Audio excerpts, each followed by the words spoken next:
Hello dear students, and today we will read chapter 8 in history, and this is devotional path to the divine. Okay, let's start the chapter. You may have seen people perform rituals of worship or singing bhajans, kirtan or kavalis, or even repeating the name of God in silence, and notice that some of them are moved to tears. Such intense devotion or love of God is the legacy of various kind of bhakti and Sufi movements that have evolved since the 8th century. अपने बहुत सारे लोगों को बहुत सारे rituals को follow करते हुए परफॉर्म करते हुए गॉड की वर्शिप करते हुए देखा होगा, लोगों को भजन करते हुए सुना होगा, कीर्तन और कव्वाली करते हुए सुना होगा। इसके अलावा शांत बैठकर भगवान का नाम दोहराते हुए भी सुना होगा और नोटिस किया होगा कि इस तरह के काम करते हुए कभी कभी लोगों की आंखों से आंसू भी आते रहते हैं। इस तरह की जो भावनाएं होती है, भगवान की जो भक्ति या भगवान के प्रति जो प्यार होता है, अलग अलग तरीके से भक्ति और सूफी मूवमेंट्स इस चीज़ को लेके 8th सेंचुरी से ही चलते आ रहे हैं। The idea of supreme God, ये सुप्रीम गॉड का जो आइडिया है ये कहाँ से आया, सुप्रीम गॉड कौन है, कैसे लोग इनकी डिवोशन में खोए रहते हैं, कौन है ये divine. Now we will read about this. Before large kingdom emerge different groups of people worshipped their own god and goddesses. बड़े बड़े किंगडम्स के उद्गम से पहले बहुत सारे अलग अलग लोगों के जो ग्रुप थे वो अपने अलग अलग देवता या देवियों की पूजा करते थे। जो लोग थे वो साथ में मिलकर बड़े बड़े जो कस्बे, टाउन, ट्रेड या फिर एम्पायर्स होते थे उन्हें एक साथ चलाते थे। नए आइडियाज़ की स्टार्टिंग हुई और उसकी वजह से डेवलपमेंट होने स्टार्ट हो गए। The idea that all living things pass through countless cycle of birth and rebirth performing good deeds and bad come to be widely accepted. ये जो आइडिया था सभी लोगों में पास होता था कि एक काउंटलेस साइकिल है बर्थ और रीबर्थ का। जो हमारे अच्छे कर्म अगर हम करते हैं तो हमें फिर से मनुष्य का जीवन मिलता है, और अगर हम बुरे कर्म करते हैं तो हमें मनुष्य का जीवन नहीं मिलता। तो एक बर्थ और रीबर्थ का साइकिल इस तरह से चलता रहता है। इसी तरह से जो आइडिया था कि all human beings are not equal, even the birth gained ground during the period. हर इंसान का जो जन्म होता है वो सेम ग्राउंड पर नहीं होता, सेम जगह पर नहीं होता। कोई गरीब के घर पैदा होता है, कोई अमीर के घर पैदा होता है। The believe that social privileges came from birth in a noble family और a high caste was the subject of many learn texts. लेकिन माना जाता था, ये विश्वास था लोगों का कि अगर किसी का जन्म एक नोबल फैमिली में, एक सज्जन परिवार में या फिर एक ऊंची कास्ट के परिवार में होता था तो इट मीन्स उसे बहुत सारी ऐसी अच्छी बातें सिखा दी जाएंगी उस इंसान को। Many people were uneasy with such ideas and turned to the teaching of Buddha or the Jnans, according to which it was possible to overcome social differences and break the cycle of rebirth through personal efforts. बहुत सारे लोगों को ये जो विचार था birth cycle और recycle का, इसमें उन्हें नहीं अच्छा लगता था ये, तो उन्होंने बुद्ध भगवान और जो जैन भगवान थे, जैन लॉर्ड महावीरा थे, उनकी अकॉर्डिंग जो टीचिंग्स थी उन के हिसाब से इन सामाजिक जो भेदभाव था, ये जो रिबर्थ का जो साइकिल था, इसको तोड़ने के अपने खुद के एफर्ट से इसको तोड़ने के प्रयत्न में वो लोग जैन धर्म और बौद्ध धर्म से जुड़ गए। Others felt attract to the idea of supreme god. दूसरे जो लोग थे वो सुप्रीम गॉड के आइडिया से अट्रैक्ट हुए। Who could deliver humans from such bondage if approach with devotion. और इसमें क्या होता था इस आइडिया में, सुप्रीम गॉड की इस आइडिया में, कि ह्यूमन्स की बॉन्डेज होती है भगवान से, वो जुड़ जाता है अपनी भक्ति के माध्यम से। भक्ति या devotion is a medium to connect of a connection with god. This idea advocates in the Bhagavad Gita grew in popularity in the early centuries of common era. ये जो विचार था ये एडवोकेट करता था, ये सहारा देता था भागवत गीता में कही गई बातों का, जो बहुत ज़्यादा पॉपुलेटेड थी उस टाइम पे कॉमन इरा में, बहुत सारी सेंचुरीज पहले। शिव, विष्णु, दुर्गा, ये सब सुप्रीम डाइटीज़ थे जिनकी पूजा की जाती थी बहुत सारे धार्मिक जो रिलीजियस रिचुअल्स होते थे उनके साथ। At the same time god and goddesses worshipped in the different areas came to be identified with Shiva, Vishnu और दुर्गा। उसी टाइम पे जो भी देवता या देवियों की पूजा होती थी अलग अलग भागों में, उनकी पहचान शिव, विष्णु और दुर्गा के रूप में हुई। इन द प्रोसेस, इसी प्रक्रिया में जो लोकल माइथ्स या लीजेंड्स थे वो भी एक हिस्सा बने इन पुरानिक स्टोरीज का, और जो वर्शिप का मेथड था जो पुराणों में बताया गया था उससे लोकल कल्ट, जो वहाँ के लोकल लोग थे वो सब इससे काफ़ी इन्फ्लुएंस हो रहे थे।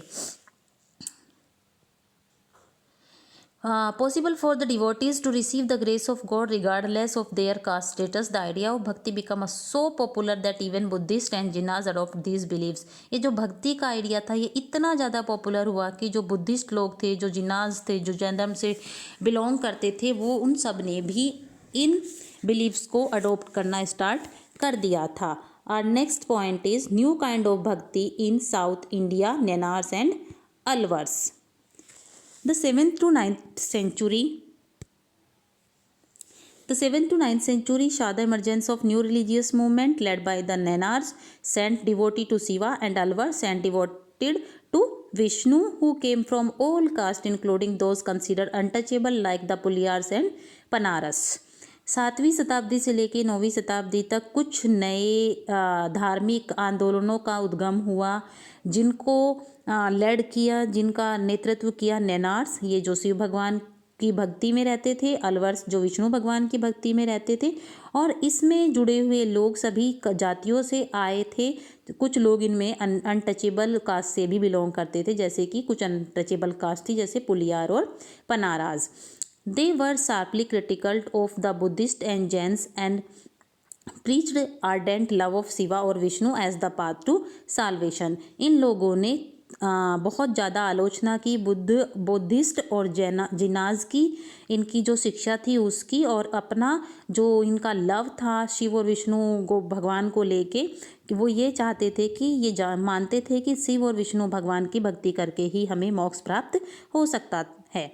They drew upon the idea of love and heroism as found in the Sangam literature, the earliest example of Tamil literature composed during the early centuries of Common Era, and blended them with the value of भक्ति। इन्होंने ये जो idea था love और devotion का, heroism का, ये संगम literature की तरफ ध्यान खींचता है, जो तमिल लिटरेचर का एक एग्जाम्पल है, और अर्ली कॉमन इरा के सेंचुरी के टाइम पे बहुत पहले इसको कंपोज किया गया था, और ये ब्लेंड करता है भक्ति की वैल्यू को, जोड़ता था इसके साथ। The Nayanars and Alvars went from place to place composing exquisite poems in praise of the deities enshrined in the villages they visited and set them to music। जो ये नैनार्स यानी कि शिव भगवान के जो डिवोटी थे, और अलवर्स जो विष्णु भगवान के डिवोटी थे, ये अलग अलग जगहों पर गए, अपनी कविताएं जो भगवान की प्रशंसा में, अपने डाइटी की प्रेज में जो थी वो इन्होंने कंपोज की, और जो भी पवित्र स्थल किसी गांव के अंदर कोई मंदिर वगैरह होता था, ये वहाँ रुकते थे और वहाँ बैठकर भगवान की भक्ति करते थे, यानी कि भगवान की भक्ति के गीत गाकर लोगों को अपनी तरफ वहाँ बैठकर ये लोग अट्रैक्ट करते थे, ताकि लोग भगवान इनके बताए चीज़ों पर चल सके और उन्हीं चीज़ों को फॉलो करे। Between the 10th and 12th century, the Chola and Pandya kings built elaborate temples around many of the shrines visited by the saint poet, strengthening the links between the Bhakti tradition and temple worship। 10th से और 12th century के बीच में जो चोला या पांड्या जो भी राजा हुए, उन्होंने बहुत सारे मंदिर बनवाए इस टाइम पे उन पवित्र स्थलों पर जहाँ पर ये संत कवि रुकते थे और अपने भगवान की भक्ति करते थे, और जो भक्ति की परंपरा थी और मंदिरों में पूजा करने की परंपरा थी, वो एक लिंक था इन संत कवियों और इन मंदिरों के बीच में। This was also the time when there poems were compiled. ये वो समय था जब इनकी कविताएं बहुत ज़्यादा लोगों के बीच में चर्चा का विषय थी। बिसाइड्स हेजियोग्राफीज और religious biography of the Alvars and Nayanars were also composed. इसके अलावा रिलीजियस बायोग्राफी यानी कि अलवर और नैनार जो लोग थे, इनकी धार्मिक कथाएं उस टाइम पे लिखी गई। Today we use this text as source for writing histories of the bhakti tradition. आज के टाइम में इन टेक्स्ट का इस्तेमाल, ये सोर्स हैं, ये टेक्स्टिक सोर्स हैं, भक्ति ट्रेडिशन के इतिहास को लिखने में काफ़ी हेल्प करते हैं। और next point is philosophy and भक्ति।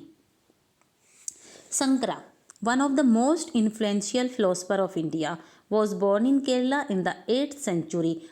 शंकर सबसे ज़्यादा प्रभावित करने वाले एक दार्शनिक थे भारत के, जिनका जन्म 8वीं शताब्दी में केरला में हुआ था। He was an advocate of Advaita or the doctrine of the oneness of individual soul and the supreme God which is ultimate reality.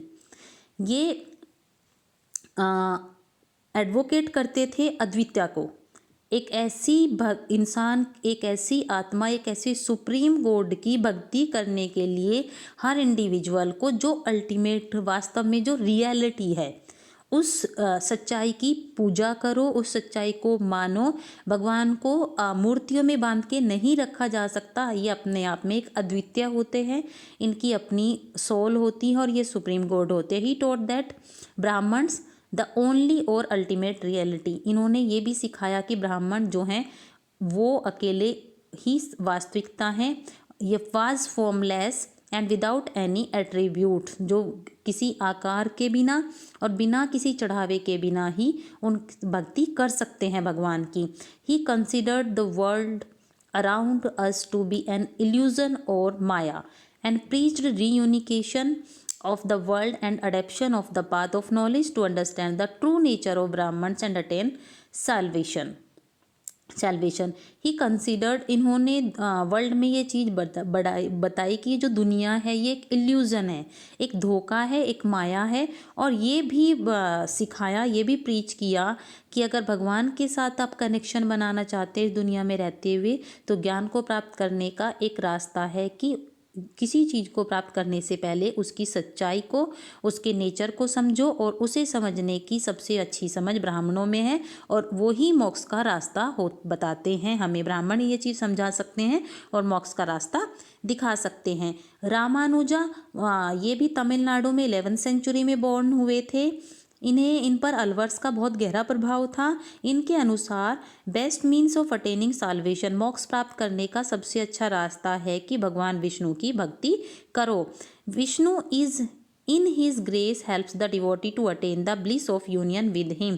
जो विष्णु भगवान होते हैं वो मदद करते हैं अपने भक्त की उनका आशीर्वाद पाने में, उनसे जुड़ने में। He propound the doctrine of Vishishtadvaita, उन्होंने विश्वद्विता की वकालत की, और qualified oneness in that the soul even when united with the supreme god remained distinct. उन्होंने कहा कि जब हमसे हमारी आत्मा अलग हो जाती है तो वो भगवान के साथ जाकर जुड़ जाती है। Ramanuja's doctrine greatly inspired the new strand of bhakti which developed in north India subsequently. जो रामानुजा का की जो ये वकालत थी भक्ति को लेके, उन्होंने बहुत सारे लोगों को इससे इंस्पायर किया और भक्ति की एक नया ट्रेंड चल गया जो नॉर्थ इंडिया में बहुत ज़्यादा डेवलप हुआ। और next point is Basavanna Shivaism. We noted earlier the connection between the Tamil Bhakti movement and temple worship. हमने नोट किया कि जो तमिल भक्ति मूवमेंट था और मंदिरों के बीच में काफ़ी कनेक्शन था। This in turn led to a reaction that is best represented in the Virasiva movement initiated by Basavana and his companions like Allama Prabhu and Akkama Devi। बदले में जो ये रिएक्शन था इसकी सबसे अच्छी जो रिप्रेजेंटेशन थी वो थी वीराशिवा मूवमेंट, जिसे बासावाना और उनके जो कंपेनियन थे, उनके जो सहयोगी थे जैसे कि आलम प्रभु और अक्कामा देवी, इन्होंने शुरू किया था। ये जो मूवमेंट था ये कर्नाटका में मिड 12वीं सेंचुरी में स्टार्ट हुआ था। जो वीराशिवाज थे उन्होंने स्ट्रांगली इस बात को आर्ग्यू किया कि सभी ह्यूमन बींग्स को इन ब्राह्मणिकल जो भी आइडियाज़ हैं, ये जो कास्ट सिस्टम इन लोगों ने शुरू किया है और विमेंस के साथ जो अलग तरीके से ट्रीट किया जाता है, इसके अगेंस्ट बोलना चाहिए। They were also against all forms of ritual and idol worship. ये सभी फॉर्म्स के जो भी धार्मिक अनुष्ठानों को करने के जो तरीके थे उनके और मूर्ति पूजा के खिलाफ थे। Now we will discuss about the saints of Maharashtra. Now हम महाराष्ट्र के संत के बारे में डिस्कशन करेंगे। 13वीं सेंचुरी से लेके 17वीं सेंचुरी तक महाराष्ट्र के अंदर बहुत बड़ी संख्या में संत कवि हुए जिन्होंने सिंपल मराठी भाषा में लोगों को अपने गीतों के माध्यम से इंस्पायर किया। उनका जो मीडियम था लोगों को इंस्पायर करने का वो मराठी लैंग्वेज थी, और मराठी लैंग्वेज में ही वो अपनी पोएम्स या भी जो भी उनके सॉन्ग्स होते थे उनको गाकर लोगों को इंस्पायर करते थे। The most important among them was Dnyaneshwar Namdev, Eknath, Tukaram as well as women like Sakkubai and the family of Chokhamela who belong to the untouchables Mahar cast.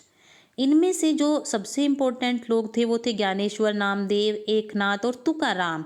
इसके अलावा कुछ वीमेंस भी थी जैसे सकुबाई, और एक चोका मेला फैमिली से बिलोंग करती थी, एक अनटचेबल मेहर जाति से बिलोंग करने वाली ये लेडी थी। दिस रीजनल ट्रेडिशनल ऑफ भक्ति फोकस्ड ऑन द वित्थला। ये जो रीजनल परंपरा थी भक्ति की, इसने वित्थला फॉर्म पर फोकस किया। ये विष्णु भगवान की ही एक फॉर्म होती है वित्थला, विट्ठल जिनको बोलते हैं विट्ठल। ये पंडारपुर के अंदर इनका मंदिर है और यहाँ पर पर्सनल गॉड के का लोगों के दिलों में ये भगवान घर करते हैं, लोगों के दिलों में रहते हैं विट्ठल भगवान यहाँ के लोगों के। These saint poets rejected all forms of ritualism, outward display of piety and social differences based on birth. ये जो संत कवि थे इन्होंने ये जो धार्मिक कर्मकांडों को करने की सारी फॉर्म्स थी इसको मना किया, और इन्होंने बोला कि किसी भी भगवान की पूजा करने के लिए हमें सामाजिक जो भी अंतर है लोगों को जन्म के आधार पर, कि आप गरीब घर में जन्मे हो या आप लो कास्ट में पैदा हुए हो, ये सब चीज़ें हमें दूर करनी होगी। In fact they even rejected the idea of renunciation and preferred to live with their families earning their livelihood like any other person while humbly serving fellow human beings in need। इन्होंने वास्तव में उन विचारों को भी, उन आइडियाज़ को भी रिजेक्ट किया जो बोलते थे कि अगर आप बाहर जाओ, भगवान की भक्ति में खो जाओ, अपने परिवार के साथ मत रहो। इन्होंने इन सब चीज़ों को भी रिजेक्ट किया। इन्होंने बोला कि अगर हम अपने परिवार के साथ रहते हुए, उनके लिए जीविका कमाते हुए दूसरे लोगों की तरह और एक ह्यूमन बींग्स की तरह अपने जीवन को जी सकते हैं, जिसे जीने की हमें ज़रूरत होती है। A new humanist idea emerged as they insisted that bhakti lay in sharing others pen. एक नया मानवीय विचार जुड़ गया इस भक्ति की भावना में, जिसमें दूसरों के दर्द को शेयर करने की बात बोली गई। As the famous Gujarati sant Narsi Mehta said, they are Vaishnavas who understand the pain of others. एक प्रसिद्ध गुजराती कवि थे, संत थे नारसी मेहता। उन्होंने कहा कि वो ऐसे विष्णु भगवान के भक्त हैं जो दूसरों के दर्द को समझते हैं, यानी कि दूसरों के पेन को जो फील करते हैं। Next point is Nathpanthis, Siddhas and yogis. A number of religious groups that emerged during this period criticized the rituals and other aspects of conventional religion and the social order using simple logical arguments। बहुत बड़ी संख्या में कुछ धार्मिक groups बन गए इस time के दौरान, जिन्होंने इन रिचुअल्स और ये जो रिलीजन कन्वेंशनल की एस्पेक्ट्स थी इसका को क्रिटिसाइज किया, और सामाजिक जो भी नियम थे सिंपल उनके फेवर में अपने आर्ग्यूमेंट्स दिए। अमंग देम वर द, इनमें जो लोग थे वो थे नागपंथी, सिद्धाचार्य और योगी। They advocate renunciation of the world. उन्होंने रीयूनिकेशन की वकालत की दुनिया के अंदर। To them the path to salvation lay in meditation on the formless ultimate reality and the realization of oneness with it. उन्होंने इस चीज़ की भी वकालत की, इस बात के भी फेवर में वो लोग थे कि अगर हमें मुक्ति चाहिए तो हमें मेडिटेशन करनी पड़ेगी, उस भगवान का ध्यान लगाना पड़ेगा, एक निराकार भगवान की हमें पूजा करनी पड़ेगी और रियलिटी को समझना पड़ेगा कि हम सबके अंदर भगवान है, भगवान सदा हमारे साथ रहते हैं, वो हर जगह मौजूद हैं। To achieve this they advocate intense training of mind and body through practice like yogasana, breathing exercise and meditation. और इसको अचीव करने के लिए उन्होंने बोला कि हम लोगों को माइंड और बॉडी की ट्रेनिंग लेनी चाहिए और उसमें प्रैक्टिस करनी चाहिए योगासन की, जो ब्रीथिंग एक्सरसाइज है उनकी, और इसके साथ साथ मेडिटेशन यानी कि ध्यान भी लगाना चाहिए। ये जो ग्रुप्स थे ये काफ़ी पॉपुलर हो गए थे लो कास्ट के लोगों के बीच में। Their criticism of conventional religion created the ground for devotional religion to become a popular force in northern India। और इनके जो ये इस तरह की कन्वेंशनल रिलीजन को लेके जो क्रिटिसिज्म इन्होंने किया, डिवोशनल रिलीजन को काफ़ी पॉपुलर कर दिया इन्होंने नॉर्थ इंडिया में। Our next point is Islam and sufism, and we will discuss about this point and the remaining part of this chapter in our next video.